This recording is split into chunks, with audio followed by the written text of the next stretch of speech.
दोस्तों super education 2.0 में आप लोगों का स्वागत है। और आज हम लोग दोस्तों कवर करने वाले हैं एक्सरसाइज 10.1 जिसको हम लोग कहते हैं वृत्त।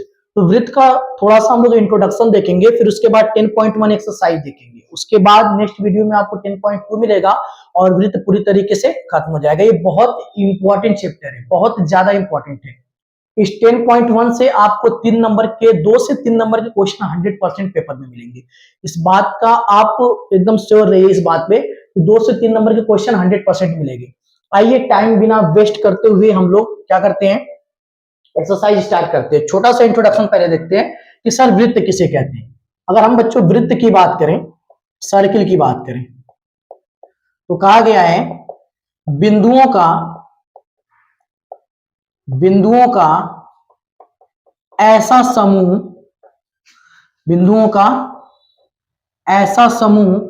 जो किसी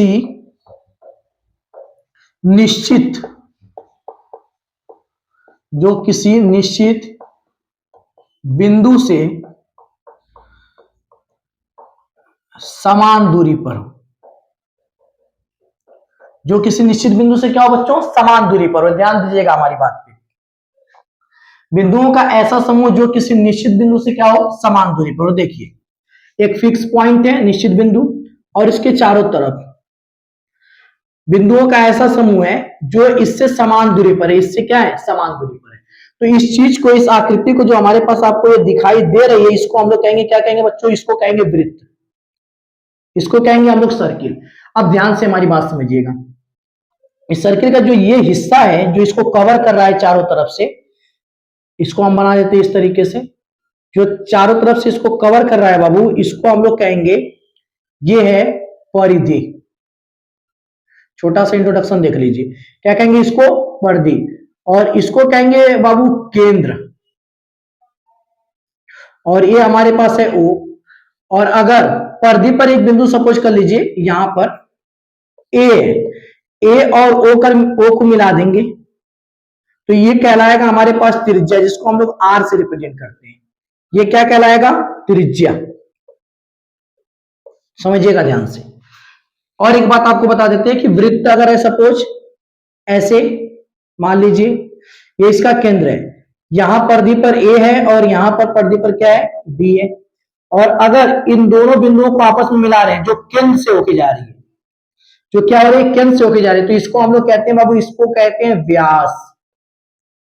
और ये पूरा क्या है, D है। मतलब व्यास D बराबर क्या होता है, 2R। नॉर्मल सा इंट्रोडक्शन है, आगे बढ़िए। अगर एक वृत्त है, यहां देखिए एक वृत्त है, ये केंद्र है और परिधि पर दो बिंदु स्थित हैं A और B। अगर इसको आप मिला दिए और एक केंद्र से होकर नहीं जा रही है तो इसको कहते हैं बाबू जीवा। इस एक्सरसाइज के लिए इतनी चीजें जरूर इंपॉर्टेंट है, आगे और चीजें बताते हैं आपको। ध्यान से देखिए, ध्यान से। अगर हमारे पास एक वृत्त है, जैसे मान लीजिए स्पर्श रेखा की बात करें, स्पर्श रेखा किसकी बात करें, स्पर्श रेखा। तो एक वृत्त है, ये केंद्र है। तो एक वृत्त की जो परिधि होती है उसके किसी एक बिंदु से एक ही स्पर्श रेखा जा सकती है। क्या है, इसको हम लोग कहेंगे क्या, स्पर्श रेखा। ये क्या है, स्पर्श रेखा। स्पर्श रेखा जो रहेगा उसका केवल एक बिंदु रहेगा, है ना। आगे बढ़ते हैं, दूसरी चीज ध्यान से देखिएगा। मान लीजिए कि एक वृत्त है, ये इसका केंद्र है और एक स्पर्श रेखा है। तो केंद्र से जब इस पे हम एक रेखा खींचेंगे लंबवत ऐसे, तो समझिए केंद्र से इस ए बी स्पर्श जो रेखा, इस पे जो रेखा खींचेंगे, लंब डालेंगे, तो यहां हमेशा 90 अंश का कोण बनता है, इधर भी और इधर भी। चलिए अब इतनी जो चीज है, इससे हमारी जो 10.1 एक्सरसाइज है बहुत बेहतर तरीके से कवर हो जाएगी। इससे ज्यादा इसमें कुछ देखने वाली चीजें नहीं, है ना। एक चीज अगर आपको और समझना है तो आप समझ सकते हैं कि जैसे एक वृत्त है, एक केंद्र है और एक रेखा ऐसे जा रही है, बिंदु ए है और ये क्या है, बिंदु बी है। तो इस रेखा को कहेंगे छेदक रेखा। क्या कहेंगे, छेदक रेखा। सिंपल सी बात है, मतलब उसको प्रतिच्छेद काटती हुई जा रही है, इसलिए इसको हम लोग क्या कहेंगे, छेदक रेखा। आइए आगे बढ़ते हैं। ये रहा इसका छोटा सा इंट्रोडक्शन। बट अगली बार जब 9th वाले जो इस समय 10th में जाएंगे उनके लिए जब वीडियो बनाया जाएगा तो इंट्रोडक्शन और ज्यादा बेटर और ज्यादा रहेगा, क्योंकि आपके लिए यहाँ पे क्वेश्चन से ज्यादा आपको मतलब है, क्योंकि आपके एग्जाम बहुत करीब है। आइए देखते हैं, एक्सरसाइज देखते हैं हम लोग। अब एक्सरसाइज में क्या लिखा है देखिए, पहला क्वेश्चन, पहले क्वेश्चन लिखा है एक वृत्त की कितनी स्पर्श रेखाएं हो सकती है। लिखा है, ऐसे लिखते हैं, एक वृत्त की कितनी, एक वृत्त की कितनी स्पर्श रेखाएं हो सकती हैं। तो एक वृत्त से तो बहुत सारी स्पर्श रेखाएं जा सकती है ना, बट एक जो स्पर्श रेखा होगा वो किसी एक ही बिंदु को टच करेगा। तो यहां पे हम लिख सकते हैं इसका जो आंसर होगा, इसका जो आंसर होगा बच्चों वो होगा अनंत। एक वृत्त से कितनी स्पर्श रेखाएं हो सकती हैं, मतलब रेखा स्पर्श रेखाएं हो सकती हैं, कितनी स्पर्श रेखाएं हो सकती हैं, तो वो अनंत हो सकती है। एक वृत्त की बहुत सारी स्पर्श रेखाएं हो सकती है। दूसरा क्वेश्चन, दूसरे का पहला लिखा है कि किसी वृत्त, क्या लिखा है, किसी वृत्त की स्पर्श रेखा, फिर डैश है, बिंदुओं पर प्रतिच्छेद करती है, बिंदुओं पर प्रतिच्छेद करती है। कह रहा है बच्चों कि किसी वृत्त की स्पर्श रेखा बिंदुओं पर प्रतिच्छेद करती है। किन बिंदुओं पर प्रतिच्छेद करती है, तो एक बिंदु लिखेंगे, एक बिंदुओं पर प्रतिच्छेद करती है। किसी वृत्त की जो स्पर्श रेखाएं हैं किसी एक बिंदु पर क्या करती है, प्रतिच्छेद करती है। दूसरा लिखा है कि वृत्त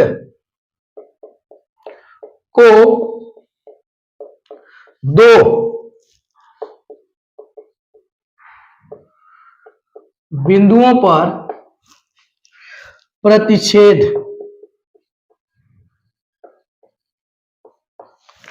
करने वाली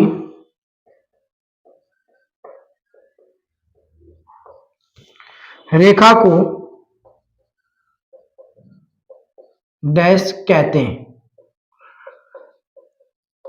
कह रहा है बच्चों कि वृत्त को दो बिंदुओं पर जो प्रतिच्छेद करता है उसको क्या कहते हैं। सिंपल सी बात है, छेदक रेखा कहते हैं,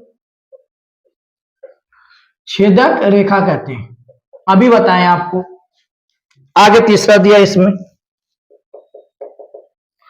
एक वृत्त, क्या दिया, एक वृत्त की डैश समांतर स्पर्श रेखाएं हो सकती हैं।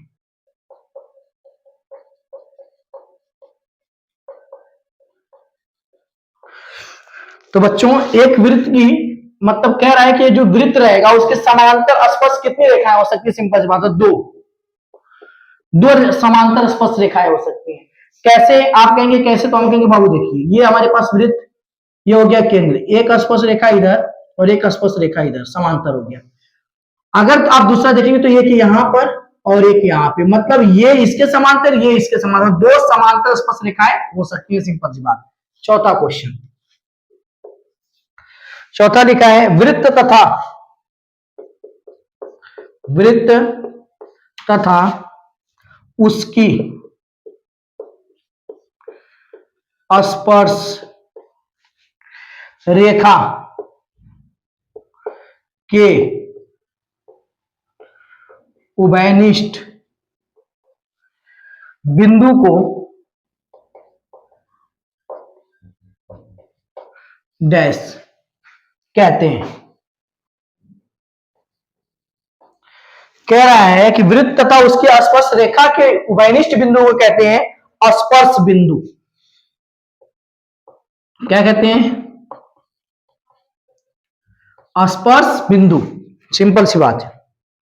आगे बढ़ते हैं, आप क्या दिया, आप क्वेश्चन नंबर 3। तो ये रहा आप लोगों के क्या आंसर। अब आगे बढ़ते हैं हम लोग, इसको हम मिटाते हैं, बहुत अच्छी तरीके से कवर हो गया, इसको मिटाते हैं। क्वेश्चन नंबर करते हैं 3, उसके बाद क्वेश्चन नंबर 4। आइए क्वेश्चन नंबर 3 देखते हैं। क्वेश्चन नंबर जो 3 है बच्चों, लिखा है 5 सेंटीमीटर त्रिज्या वाले एक वृत्त के बिंदु P पर स्पर्श रेखा PQ केंद्र O से जाने वाली एक रेखा से बिंदु Q पर इस प्रकार मिलती है कि OQ बराबर 12 सेंटीमीटर, PQ की लंबाई क्या थी। देखिए एक वृत्त है, इसका केंद्र है, इसको हम O बोलेंगे। कह रहा है कि 5 सेंटीमीटर त्रिज्या, त्रिज्या बना लीजिए भैया, ये 5 सेंटीमीटर, ठीक है।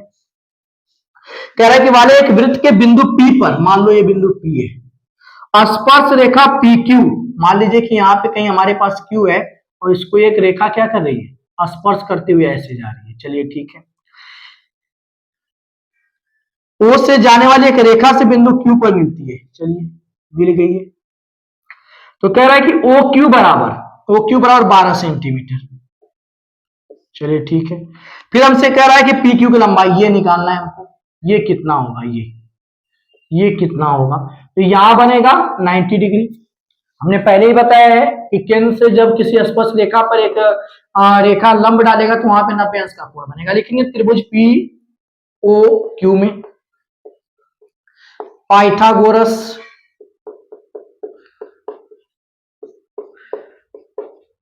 प्रमेय से क्या होता है बच्चों, कर्ण का स्क्वायर, लंब का स्क्वायर, आधार का स्क्वायर। कर्ण बाबू हमारे पास जो है 90 अंश के सामने 12 का स्क्वायर, लंब आप इसको मान लीजिए, चाहे इसको कोई फर्क नहीं पड़ने वाला, तो यहाँ 5 का स्क्वायर, आधार PQ का स्क्वायर। 12 का वर्ग करेंगे तो 144, 5 का करेंगे 25, आप प्लस PQ का स्क्वायर। आप PQ का स्क्वायर बराबर हो जाएगा 144 माइनस 25, तो यहां क्या हो जाएगा, 144 में से 25 को घटाएंगे तो PQ का स्क्वायर बराबर हो जाएगा 119, तो PQ बराबर हो जाएगा बच्चों अंडर रूट 119 सेंटीमीटर। तो ये रहा आप लोगों का प्यारा सा आंसर। देखते हैं कौन सा ऑप्शन सही है, D is a right answer. चलिए क्वेश्चन नंबर 4 करते हैं। आइए, लिखा है कि एक वृत्त खींचिए, खींचिए भैया एक वृत्त, ये हो गया आपका एक वृत्त। चलिए एक वृत्त खींचिए, ये भी हो गया। कह रहा है कि और एक दी गई रेखा के समांतर, एक दी गई रेखा के समांतर दो ऐसी रेखाएं खींचिए कि उनमें से एक स्पर्श रेखा और दूसरी छेदक रेखा हो।